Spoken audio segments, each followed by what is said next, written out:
তো ভাই কালকে মহালয়, কিন্তু কাল সারাদিন আমরা কি করব তোরা আগে বল।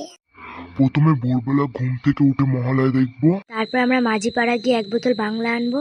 বাড়া তোদের প্ল্যানটা তো হেব্বি, কিন্তু আগে বাড়া পয়সা ছাড়, তারপরে ভাববো যে কি খাবো কিনা। জয়, তোর কাছে কয় টাকা আছে সেটা বল। বাড়া আমার কাছে তো মাত্র 5 টাকা আছে। আমার কাছে তোর থেকে বেশি 10 টাকা আছে। বাল ফেলানি না, এই টাকা নিয়ে তোরা মদ খাবি? এই টাকার বিমূল্য হবে না, তোরা মদ খাওয়ার কথা ভাবছিস? বান্ধবী, কালকে আমি দুর্গা সাজবো। আর আমি লক্ষ্মী সাজবো। তুই কি সাজবি পিকু? বাড়া তোরা একজন দুর্গা একজন লক্ষ্মী সাজবি? তুই যে বাড়া দুর্গা সাজবি বলছিস, তোকে তো অসুর মনে হয়। আর পূজা, তুই যে বলছিস তুই লক্ষ্মী সাজবি, তোকে তো তোর মা 3 বেলা অলক্ষ্মী বলে। সব কথা ভুলে যাস না, তার থেকে বলি চ ছেলেদের সঙ্গে গিয়ে বাংলা খাবো। তোরা কিন্তু বাড়ির থেকে চাট বানিয়ে আনবি মেয়েরা, ঠিক আছে? চাট তো বানিয়ে আনবো, কিন্তু আনবেটাকে? কি আনবেটাকে? বাড়া বোদার বাল, যেন জানো না বাংলার কথা বলছি আমি, বাংলা। হ্যাঁ বাড়া, ওই উজ্জ্বল আনতে যাবে বাংলাটা মাঝি পাড়ায়।